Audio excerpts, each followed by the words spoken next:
For being here tonight. This is July Summer Sunday Nights and 10 questions that you have turned in, and then questions that several of us here at Easter Meadows will be answering. Tonight, David Hester would have been answering a question actually dealing with feminism and what about feminism and the church. Very good question that was asked. He will deal with that 2 weeks from tonight. And I was to answer a question 2 weeks from tonight, and I'll be dealing with that tonight. Before we begin with the question, I'd like to introduce Lynette Taylor. We last week announced Red and Lynette placing membership at Easter Meadows, and she's here with us tonight. We'll ask Lynette to do like this. There she is. And we're so glad that she's able to be here. Red is ill, and he's not able to be here. The question that was asked me, was, more and more we see leaders elected who are not godly individuals and do not promote godly attitudes in policy. What could be the purpose for it, and what is the best response for Christians? What you have at first is a statement, then you basically have two different questions. The statement, more and more, we see leaders elected who are not godly individuals and do not promote godly attitudes in policy. Let me just say this. I agree with this statement, but I also think it needs an addendum. And that being that there has not been a man elected, but what he was first a sinner. Because we have all sinned and come short of the glory of God. Additionally, I think that if we could go back beyond, you might say, our own personal history, and if we were able to delve into the lives of these various elected leaders, we would find great disappointments at maybe things they've done or things they've said, language they've used. And there was a time that our press they wouldn't go there. They would not report certain things. Now they tell us all. So maybe we're just more aware of it than our elected leaders are increasingly less godly. But then it mentions promoting basically ungodly attitudes in policy. There have been some changes in policy in the U.S. that I would say are very ungodly. In 1973, there was the Roe versus Wade decision that legalized abortion. Now, this was not a law of the land, but it was a decision of the U.S. Supreme Court. But this does illustrate the importance of those who sit as judges in this august body. And since that time, literally millions and millions and millions of babies have been aborted, put to death in this United States of America.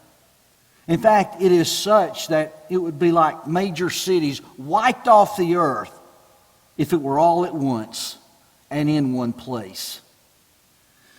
It would certainly be, if that were to happen, the country would rise up and say, we can't let this happen.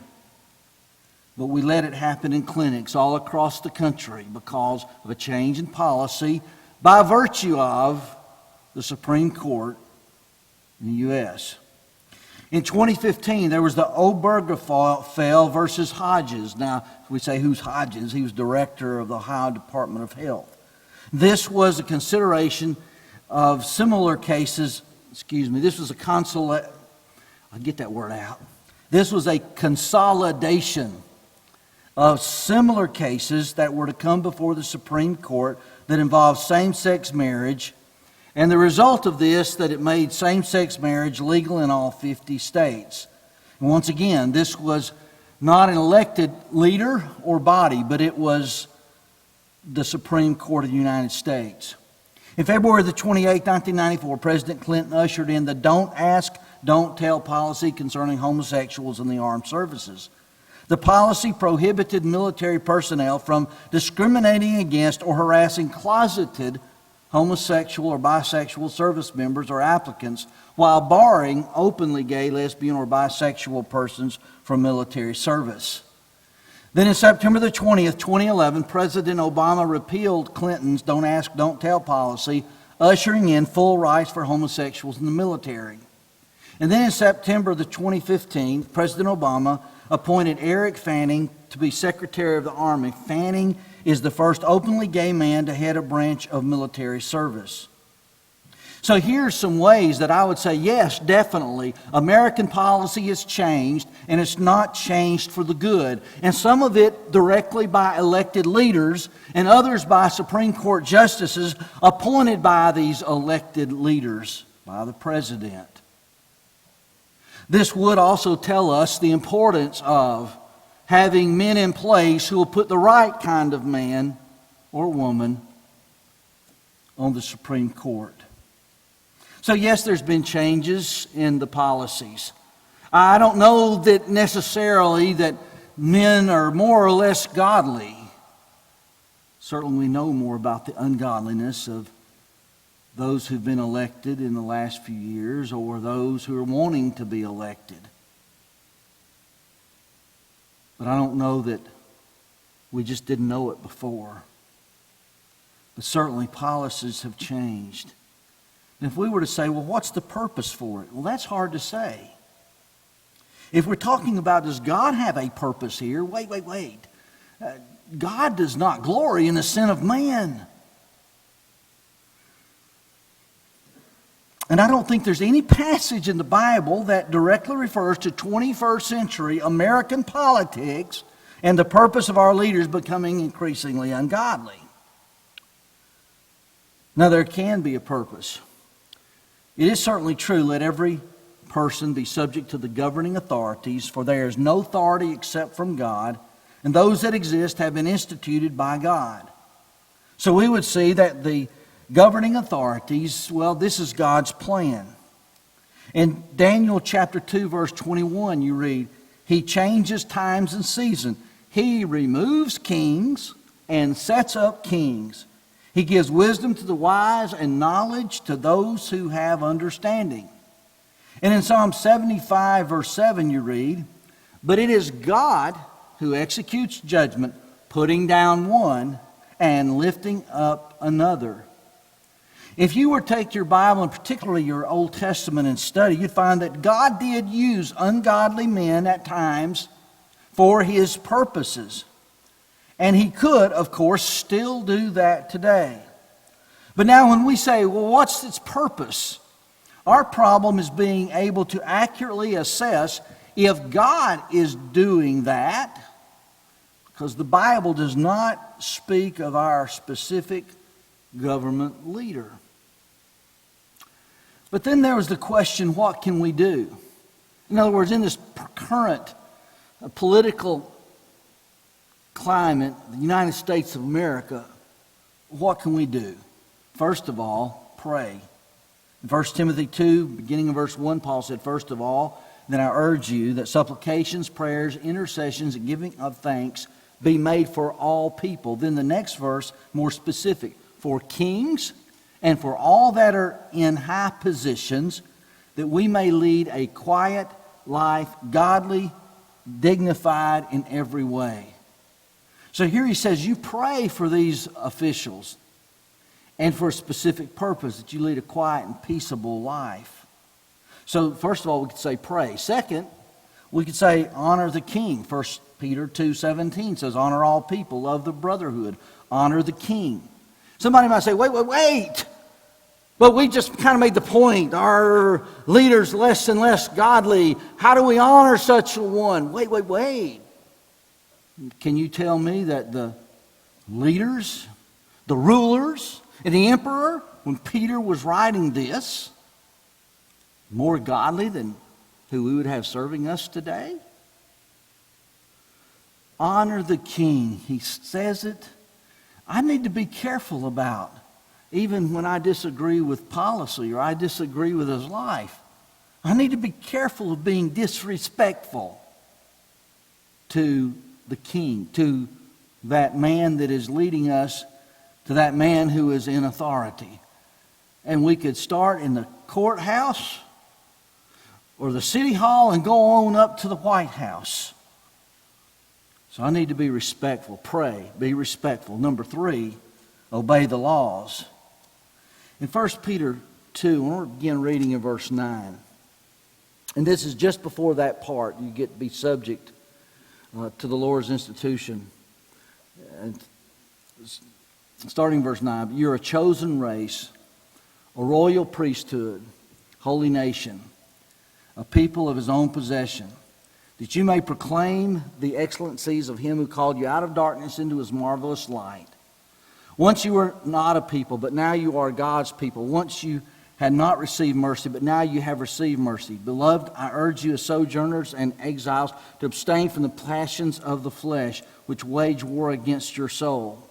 Keep your conduct among the Gentiles honorable, so that when they speak against you as evildoers, they may see your good deeds and glorify God on the day of visitation. This verse deals with who you are and how you are to behave. Then in verse 13, be subject for the Lord's sake to every human institution, whether it be to the emperor as supreme, or to governors as sent by him to punish those who do evil and to praise those who do good. So here we would see that we are to obey the laws. And then next, not only pray, respect those in authority, and obey the laws, but I would say here, vote. No, the Bible does not explicitly say vote. It does not say do not vote. In the past, there were some in the church that maintained that Christians should stay out of government and not even vote. Some of this came from the pen of David Lipscomb of the 19th century. And some of his reasoning came from seeing the church divided as our country was divided in the Civil War. I remember sitting and reading about the Lord's church and the history of it, and getting to that period of the Civil War in the United States. And friends, it'll just make you weep reading about it. To see that men abandon their loyalties to the Lord and to His church. And then, sometimes people have said, yes, divided families and brother against brother. But we're talking about, too, Christian brother against Christian brother. You can read about how some preacher schools literally completely disbanded, and all those young men joined up to fight. And then even their teachers having those students, they joined up to fight. And oftentimes it would be fighting their brothers and sisters in Christ. Read one time about this man who was a very noted, influential gospel preacher until the Civil War. He abandoned preaching. He joined up. He went in as an officer.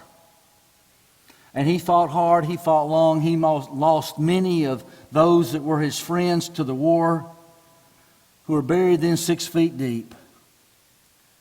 And then later, after the war was over, someone approached him about the church and Christians. And he made this statement, there are no, and can we just put it this way, blank Christians in the North. That's what his attitude had become and was. And you can't help but think how sad, how indeed sad for people to come to that point.